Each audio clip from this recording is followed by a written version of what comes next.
Welcome to the She Said Privacy, He Said Security podcast. Like any good marriage, we will debate, evaluate, and sometimes quarrel about how privacy and security impact business in the 21st century.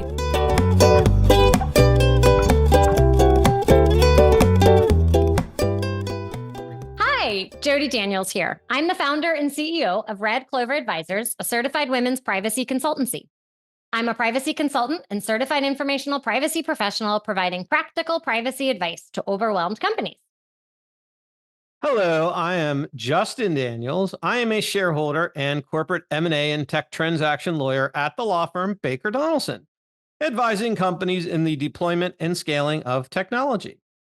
Since data is critical to every transaction, I help clients make informed business decisions while managing data privacy and cybersecurity risk.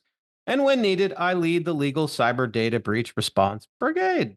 And this episode is brought to you by Ding, Clover Advisors. We help companies to comply with data privacy laws and establish customer trust so that they can grow and nurture integrity. We work with companies in a variety of fields, including technology, e-commerce, professional services, and digital media.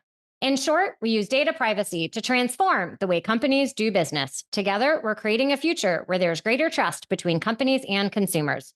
To learn more and to check out our best-selling book, Data Reimagined, Building Trust One Bite at a Time, visit redcloveradvisors.com. Well, we are going to have some fun today. You're very energized. Why don't you tell people about your recent smoothie drink? Right before our podcast recording, I made some smoothies that were really cold. And so I'm all bundled up in a blanket, but it gave me the boost of energy I needed. You can stop laughing now.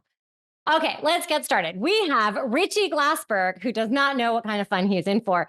He is the co-founder and CEO of Safeguard Privacy, a company established in 2019 to help businesses manage privacy compliance with effectiveness and efficiency. A 25-year plus digital media veteran, he has led 7 startups and held executive roles at renowned brands and agencies such as CNN.com and MTVN and Turner Broadcasting. Welcome to the show, Richy. Hello. Welcome. Hello, both you, Jody and Justin. I'm sorry that I didn't have a smoothie. I'm still recovering from first night of Passover last night and too much gefilte fish. So I just had a salad for lunch so that I would not die today. Salads are a good choice. I had that yesterday. But today it was really cold smoothie. Yay. You sure you don't want to put your blanket back on? No, I'm good. Okay. We have so much fun to talk about. So Richy, given that colorful introduction that Jody provided us, can you tell us a little bit more about your career journey? So, look, I'm one of the very few people that's been a publisher head, a network head, AdTech head, an agency head. I started as a kid at MTV, did all the live shows, and got into business. Went to Turner Broadcasting, early years of cable. And why it's formative was I was there when cable was fighting broadcast. And there was a ton of research around why cable versus broadcast with all kinds of technical stuff with reach and frequency, blah, blah, blah.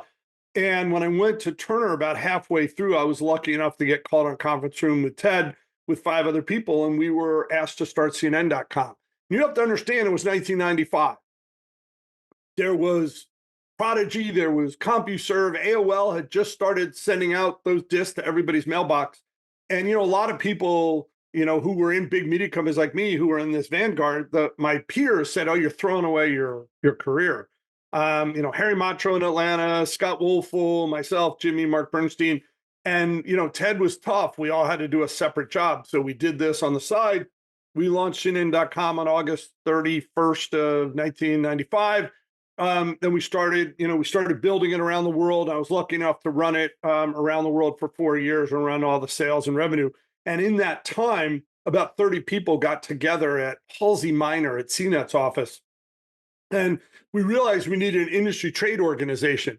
So about 30 people, 35 people, the history is kind of cool. About 8 of us got together as a steering committee, and we founded in 1996 the Internet Advertising Bureau.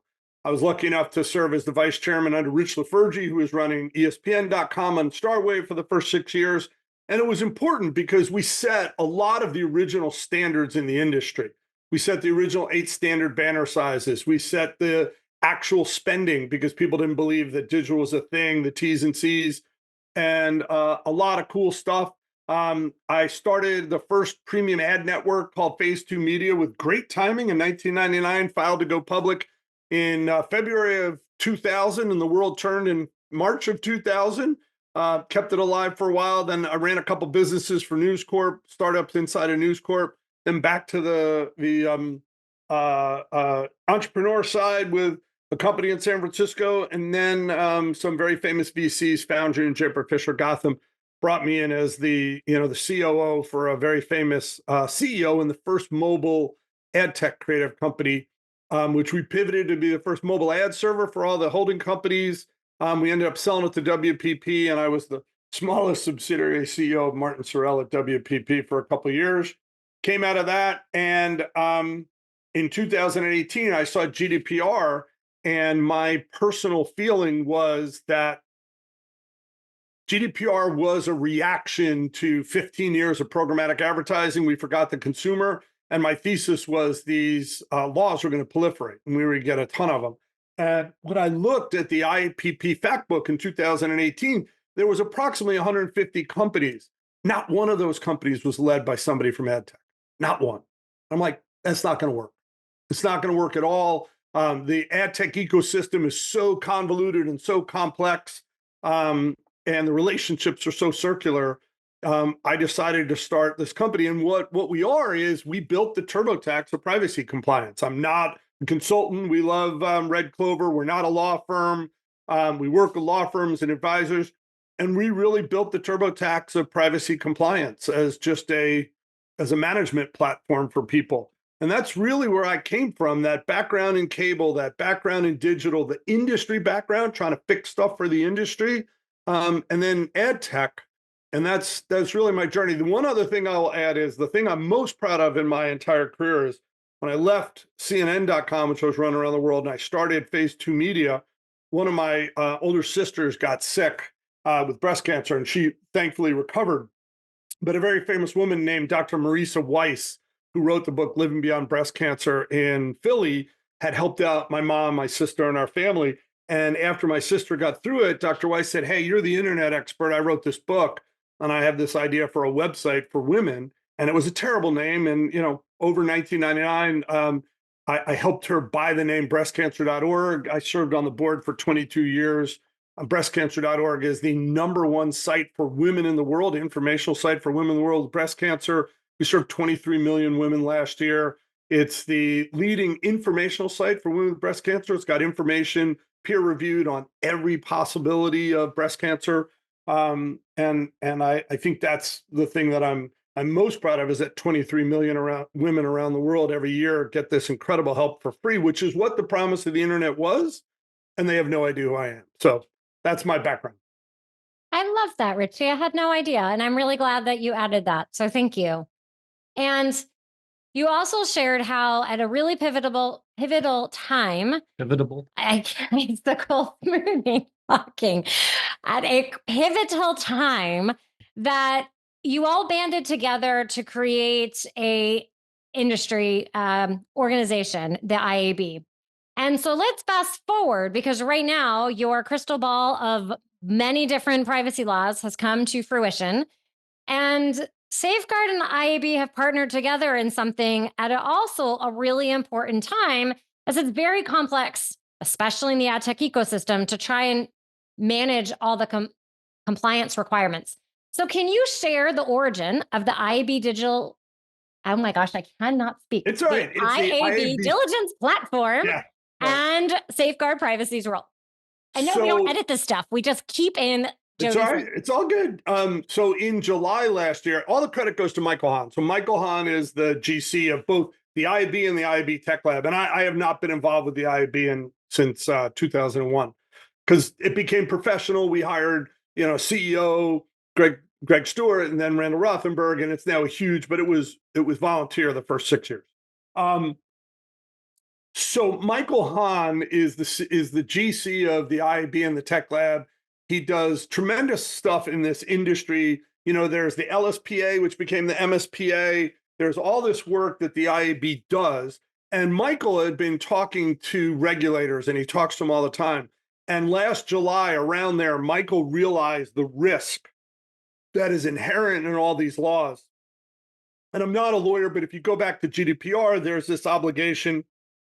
More specifically, there is the issue under CPRA, both in the law and the regs, that there's an obligation to do a due diligence above and beyond your contractual relationship, which is the way stuff used to happen with all your counterparties. In the past, and Justin, you can correct me when I do this wrong, your reps and warranties protected you.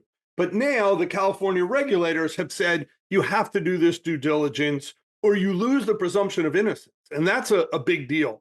So Michael pulled together what's called the PIAT committees, and the PIAT committee was looking at diligence. And there's two types. There's legal diligence and technical diligence. And Michael, in the first call, was talking to all these companies, and they said, well, should we write it ourselves? So we built this company in 2019 is when we launched it. We built the vendor compliance through 2020 with Bank of America and with some others. And a bunch of the IAB members were already on the platform. And we had reimagined compliance. My co-founder, Wayne Mattis, one of the most famous privacy lawyers of the last 40 years, he founded two huge privacy practices, and then he was the managing director of UBS. He was the senior lawyer in compliance for UBS globally and got them GDPR compliant. And what we built was a compliance platform. So a lot of people were using us. And in that first meeting, the IAB said, should we write our own questionnaire? People said, well, why don't you look at Safeguard Privacy because it's standardized. And one of the things that came back from every company in the industry is the biggest problem is everybody's writing their own questionnaires. And those questionnaires become stale, they become repetitive, and they don't cover the law. They are for, if you're an automotive, you wrote it for you. If you're a farmer, you wrote it for you. I'm not picking on anybody, but industry specific stuff. And the publishers, the IAB members, and the AdTech companies were being inundated. A big publisher could get 50 RFIs a month, and a major platform could get 2,000. And they were all different, and they were all on paper, or they were a spreadsheet, or they were a PDF. And it was impeding the industry from moving forward. So the IAB was hearing that from the members and from the regulators. So then there was a whole nother 8 months of subcommittees looking at everything in the marketplace. Did anybody else do this? Who was doing it? And our vendor compliance looks a little bit like GRC, but GRC is mostly InfoSec. And a lot of the GRC platforms are a mile wide and an inch deep, and they don't cover privacy. We're now in a situation where it's doubtful we're going to get a national law. I highly doubt it. And we've got, 16, 17 states, Nebraska, Maryland. We can have another 20 this year, right? So we're in a situation where we've got to standardize things to do it. So long story interminable. Sorry, Jody and Justin. The committees, and it was 50 companies and 10 law firms, went through any available thing out there, and they all came back and said, look, Safeguard Privacy is the only agnostic company. I don't sell any tools, right? I don't have a CMP, a consent string. So everybody uses different tools. I'm the only person that's agnostic out there. We're the only company that covers every single law, links them together, and we're the only company that built something that's auditable. And in the regs, they wrote the words, it has to have audit, and you have to exercise your audit rights. So the IAB realized that we fit their pieces, and they asked us, would we create the IAB Diligence platform? And the IAB Diligence platform is three things. It's our state law assessments, it's our automated standardized vendor compliance, and importantly, the thing I couldn't do, and that is adding the questions of business questions. So outside the law, if you're an advertiser and you put your data into a major DSP and you don't win that auction, the question you want to ask is, hey, did my first party data come out of your device graph because I didn't win that? And those are the types of questions. So those three things, that three-legged stool, state by state assessments that are all linkable to make it easier to do, the ability to ask vertical questions, an advertiser to a DSP, an SSP to a DSP, an advertiser to a publisher, and let's say, questions for a data company or location, and then the standardized vendor compliance. So it came together since July of last year. It was announced January at the IAB meeting. It was Jody and Justin, 50, 60 companies, 10 law firms. It was a huge, very, very rigorous process. And I know this is your next question. This is for IAB members and non-IAB members. Michael Hahn and David Cohn of the IAB did a great thing. This was built to help the industry. This wasn't built just to help the IAB, because this was built to help ad agencies, clients, vendors, all different types of vendors. And it was really built to help the industry, because if we can't solve this problem, this legal liability is massive for everybody involved.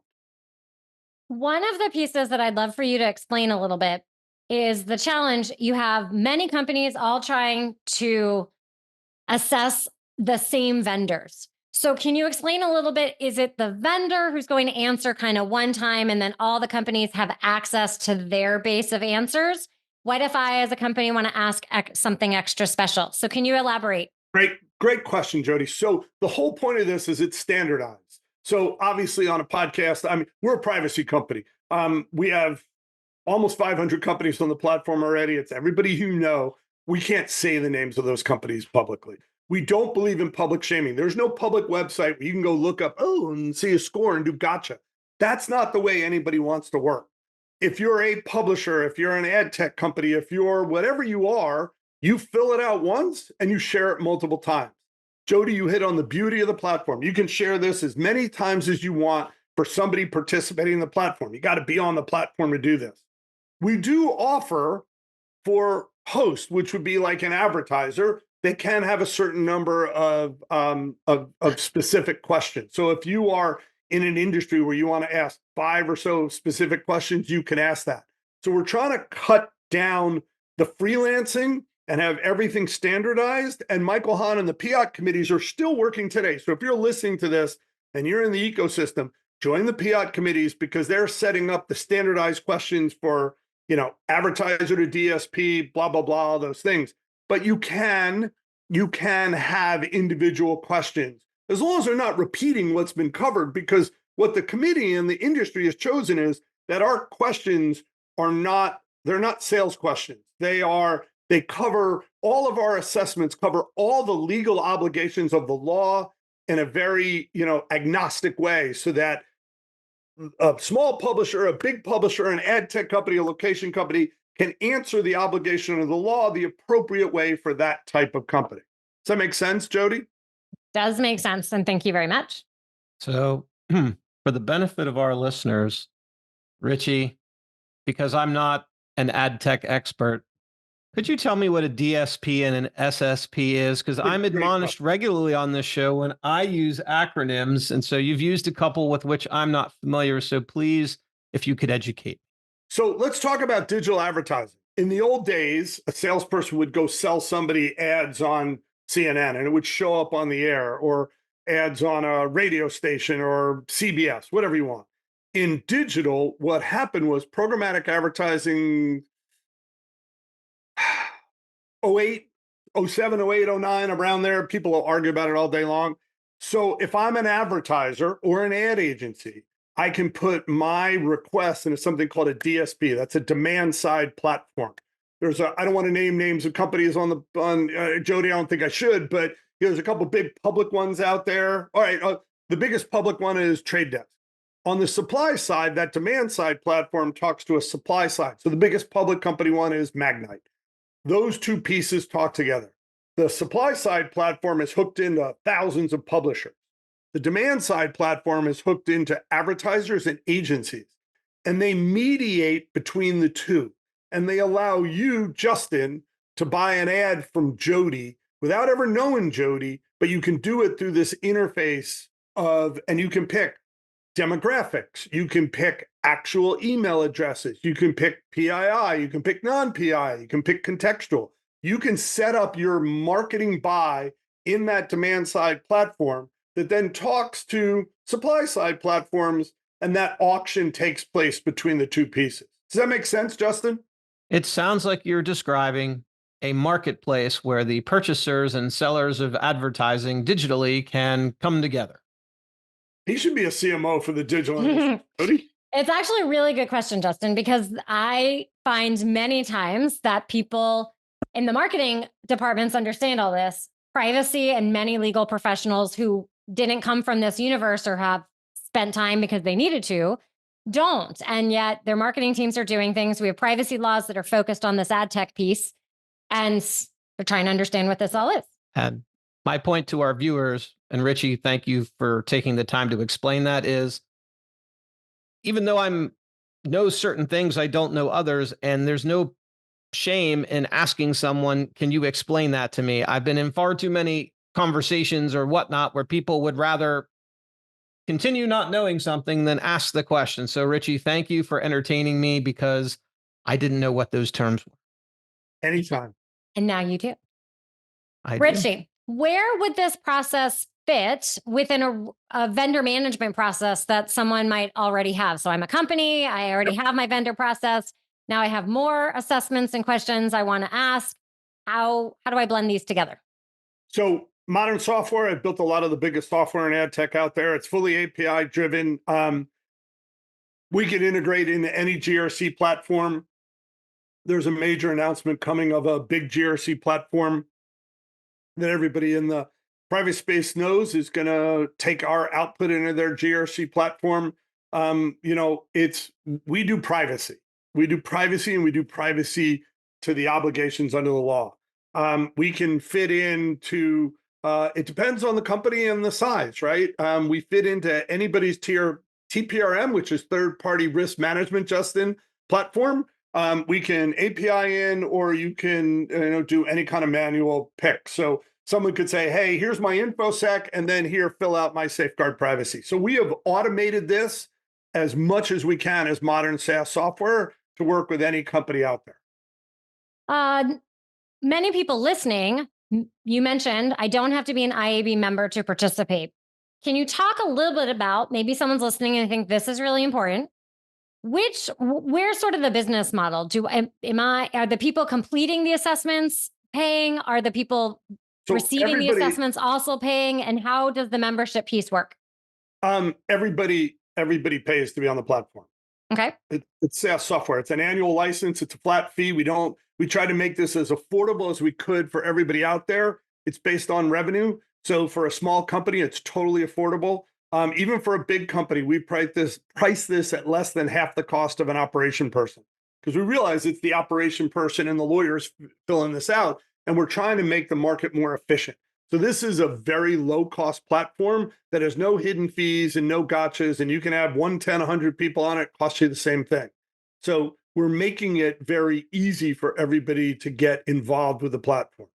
And to clarify, I might be the ad tech company who has to answer 400 of these, and I participate in the platform. And the benefit to me is I don't have to answer it 400 times, right, and I pay my license fee. And then the company who has however many of these it has to send out, then has to send, then has to review, it has to do all these things, then I pay the license fee to have the benefit of having this all streamlined and being able to see it all in the platform. Look, our first product was just managing you. We were approached by the second largest bank in America at CES in 2020, and they explained the problem. And they're using us to manage 4,000 vendors. They've saved $2.5 million a year running our platform because the amount of people and time and effort they've saved because it's automated.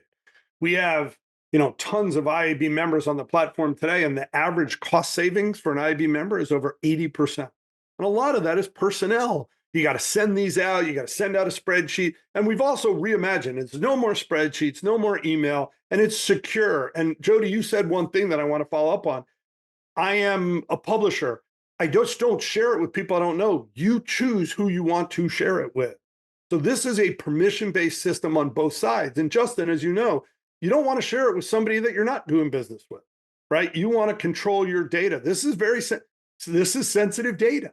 And there is no public shaming. There's no place on our website where you'll see a list of companies and their score. None of that exists, because we believe that companies will really only want to share when they can decide, all right, I'm going to share with Jody, I'm going to share with Justin. Makes sense. Yep. So Richy, as I've listened to you talk about these areas and your history in this area, obviously in detail how ad tech works, but you're also a person who is a consumer of ads, or you have family members of that. And as an ad tech veteran, given the you're an expert in the field, but you're also someone who is just a person. Can you kind of talk to us a little bit about what your predictions are for the future of ad tech and privacy in the US? Kind of looking at, here's what I see with the laws, but you know what, as a person, maybe from a policy perspective, you might like to see X, Y, or Z. I think our industry is in it for a world of hurt. I don't think this is going to be a fun 2 to 3 years. I think we forgot the consumer, and I think that's why we have GDPR. I think we forgot the consumer. That's why we have CPRA. Alistair McTavish will tell you how angry he was at how his data was being used, and they've written both ballot initiatives and the laws, California privacy. I think that's all pretty public. I think we screwed up. I think the inability to moderate our targeting and retargeting is a dire threat to our ecosystem. I think regulators reacted to consumers who were fed up with it. Look, I'm the biggest Amazon geek out there, right? I'm Prime, everything. There's a box every day. I buy the same pair of Merrell sneakers every 5 years after I wear them out. I went on the Amazon store, I bought them. It's the best e-commerce company out there. I completed the purchase. I saw those sneakers for 30 days after that on every site out there. Now, let me replace that because the algorithm doesn't know the difference between a pair of sneakers and if I search for depression, or if I search for a medication, or I search for anything that is sensitive. And the algorithm does not know. AI is stupid. AI is not a human. Yeah, it can do great party tricks, it can do great stuff, but that algorithm messed it up. And I think the regulators are trying to do the right thing. I think the failure is the unintended consequences of the regulators is they were trying to rein in the big platforms and they made the big platforms X% stronger. They built the moats even higher because if you're a publisher, you can't afford to do all the steps that the regulators made you go through. So I think that conundrum to me is that, we're going to have a really bad 2 to 3 years for the ecosystem. Now let's talk about what it should be, right? What should it be? I hate pop-up boxes. That's old, that was internet 1998, pop-ups and all that stuff. I hate consent boxes. We have to rethink this whole thing, right? I give a lot of data to Google because it's a utility to me. It tells me where to go. It tells me when the store is open, and I freely give that. I give no data to social because I'm not really on social, but they don't give me anything, right? And I think we have to rethink, just because I land on a page, I don't need to see a consent box. I'm just reading the article. Have I interacted with it? Maybe then. But we also have to think about what is life as a marketer. Do I need to have a lot of data for a CPG product? Probably not. For a high-touch product, let's look at cars, right? The average person buys a car every 3 to 4 years. I don't know what the number is today. I got a 10-year-old Toyota pickup truck. I love the damn thing. I'm not in the market for a car.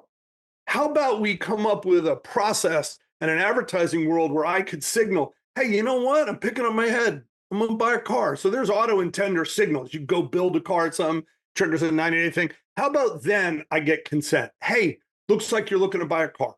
Can we share your data for the next 90 days or until you tell us to stop? Let's think about this instead of saying, hi, I'm putting a cookie here and I'm going to do this with your cookie. Well, what are you going to do with the cookie? And the average consumer doesn't know it. How about we get transparent? How will we get clear and say, look, advertising runs our site. I'm going to share your data with a bunch of different companies out there, and I'm going to delete your data in 30 days. If you come back to my site, it's going to restart the 30 days, but if not, I'm not going to do that. And I think, it's so scary to me. I think ad tech's in a world of hurt. I think marketing is in a world of hurt. These laws are written for marketers, right? These laws are written for companies that have data on a consumer. So let's call it what it is. Advertising is the biggest driver of GDP in the world. From the local subway shop person who owns that local subway, who, you know what? They go and put $100 on Facebook and they drive people to their subway. That's value, okay? To people selling a new Toyota pickup or whatever they're doing. Advertising is the lifeblood of our economy. Advertising shouldn't be demonized, but we're screwing it up. We do this to ourselves. We forgot the consumer. We treat them like crap. And it's a horrible position to be in. So short term, I'm really unhappy about advertising. I'm really unhappy about what's going on. Long term, I think it's going to force us to innovate and come up with new ways to do stuff, because advertising and ad-supported internet is the only reason why the internet is successful. So I don't know if I answered your question, Justin. I'm on one hand unhappy, and on the other hand, I think innovation is going to come as a force change. Well, no, I really thought your answer was interesting because it got me to think differently. But here's the other thing I wanted to ask. Yeah. So you're talking about the ad tech space, and we talk a lot about this on the show lately, is now you mentioned it, you have now artificial intelligence, which now weaponizes a lot of this stuff. And we've got the privacy laws that are proliferating. I just don't know how the regulators are going to catch up before something AI related, and could be in the advertising or other space, doesn't cause some real unexpected bad consequence. I agree with you, but we're having unexpected bad consequences today. It happens today. Excuse me. Yep. Just because you can market to somebody with data doesn't mean you should. And that's right. Right. I mean, guys, if you've got a CPG product, 99% of the people in the world wash their hair. Do you really need to have the demos on that? Come on. Let's just stop. But you're a CMO. You're like, oh, I got to have this first party. Let's talk about first party data. First party data, I think, is the most dangerous thing out there. Everyone's like, oh, it's the new gold and all that. I'd be really careful. If you have a high touch, high consideration product, yeah, first party data matters a lot. If you're selling, my friend is one of the biggest chocolate companies out there. Everybody knows I'm a big freak for Reese's peanut butter cups. They don't need to know who I am. I'm dropping $2.19 in every gas station in America to buy a Reese's cup. They don't need to know me, right? They need other data. They need store data. They need Zip+4. They need usage data. They need traffic data. They need other stuff. And they're doing a great job at doing that. But there's too many people who are like, oh, I got to have Jody's name. What's your email? I'm going to put you don't need this stuff. It's crazy. It is an interesting consequence, likely unintended, with people trying to shift from cookies. We could talk about you're not really shifting, you're just moving to different technologies, but then you're also increasing on the first party side, which means you're actually collecting more data, which means your exposure is higher and greater. And we could talk all show. Wait till regulators figure out that they're all just fingerprinting. It's like, right, Jody? It's crazy. Yeah, we're having a lot of conversations on server to server. You've just shifted it another direction. From one technology to another technology. Richy, I know what fingerprinting is, but what do you mean in the context of what you were saying? So fingerprinting is, everybody says, oh, my device graph, I've got determinative and all this. No, they don't. What they're doing is, a fingerprint in real life, should say that this is me and that's Jody and you're Justin. In the technical world, they look at everything that you do on this device. Sorry. There we go. Not in the Zoom. Everything you do on this device, and they look at 100 to 200 different variables. How many apps you have, what configuration of the app, what version of the software. Your time clock is a big one. They don't talk about that publicly. People use your time clock as a differentiator. There's a slight difference on the settings of the time clock, all this stuff. And those are fingerprints. But in my world, the fingerprint shouldn't change. On the phone, the fingerprint is going to change a lot. So, a lot of the work in the back end in these device graphs is looking at the changes on that device. They're looking at everything on your device. I've got 2 computers in front of me, 2 screens. I got an iPad and I got a phone. They're looking at the IP address. They're looking at, things that are associated. If they got my email, and they're taking these 100 different points and they're creating a fingerprint of who I am in the device graph. And that's pretty bad, right? You can't get out of that. By the way, you want a crazy one? What's going to happen in 2026 when California has the delete and every data broker has got to flow downstream? I think the next 2 to 3 years are going to be just a world of hurt. And it's not just ad tech, it's the entire advertising ecosystem. Digital's now $275 billion a year and television 60 in the United States. It flip-flopped from when I was a kid to now. Well, we could talk about this all show, but instead we might just have to have you for part 2. Let's ask, knowing what you know, what is your best personal privacy tip? We ask everyone who comes on the show. All right, manage your settings. Turn off tracking everywhere you can. If it's a utility you get value of, gang, I give Google everything. They tell me where to go, how to get there. I love it. I give them everything. And I freely know they're killing me on my data, but it's a utility and I get a lot from it. Make a choice, right? Have at it. If it's something you're just consuming, I give them nothing. I give them nothing. I turn off tracking on everything I can. My airline app doesn't need to have tracking on me. Google does, because I need Google Maps. I don't think I have tracking on 4 apps. It's crazy. It's just manage your settings. You can turn off tracking, do your stuff. If you get a value of it, share. If you don't get a value, don't give them anything. Give them the Heisman. I like it. Give him the Heisman. It's funny you say that, Richie, because I tried to turn off the geolocation on my phone, and if you do that, you can't use Google Maps. So you do it app by app. I know, yeah, but it's a pain. But Justin, right? I mean, there are some things you have to give up. Your phone has to have that for cells and all that. So there's a cost to doing business. Like having this in your pocket is a very different thing than it used to be, right? I totally agree with you. It's a risk reward thing. Does that make sense? Basically what you're saying, Richie, is you have a value analysis where you are valuing what you are getting in return for sharing your information, and Google is giving you value. Other people are not. So why should you share anything? Look, I use the Wirecutter, the New York Times. I love it. I'm like addicted to it. I look for everything. Oh, I'm going to buy that or not. And when they have different things, if there's Amazon or let's call it just a big box store or something else, I always go to Amazon because I trust Amazon. They have my credit cards. They have my addresses. And do I really want to go check out at another place where it's a checkout as a guest? I got to put in my address. I don't want to put in my address 20 times. I hate that. You do the same thing. I hate that. I know. I hate that.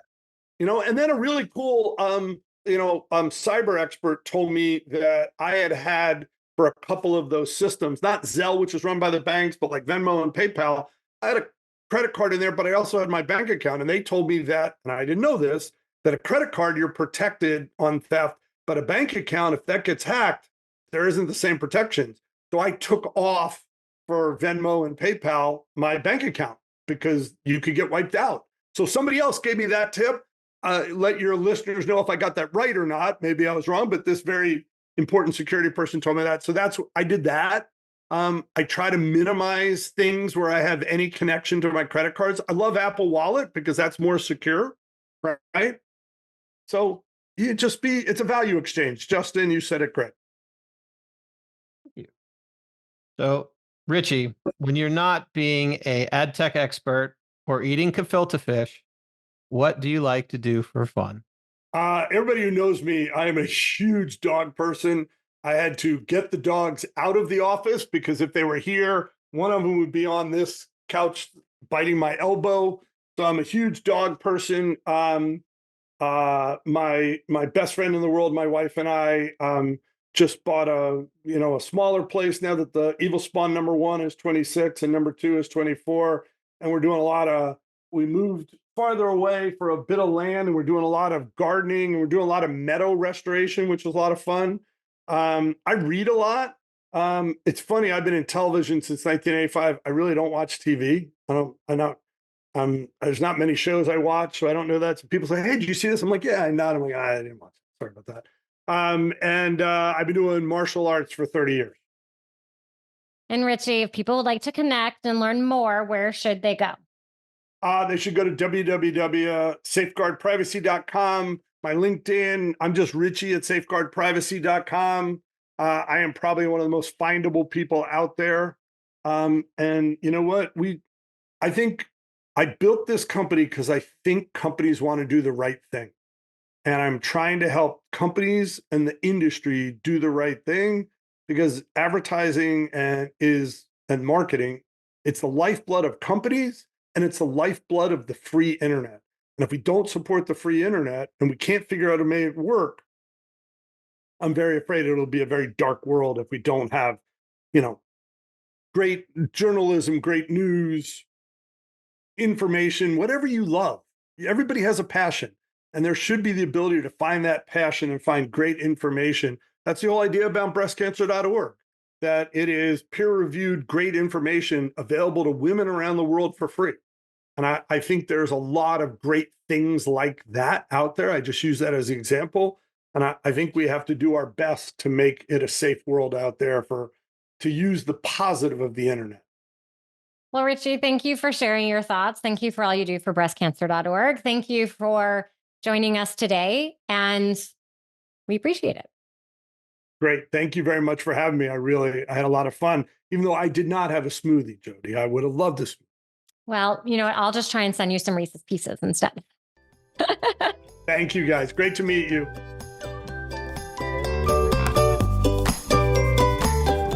Thanks for listening to the She Said Privacy, He Said Security podcast. If you haven't already, be sure to click subscribe to get future episodes and check us out on LinkedIn. See you next time.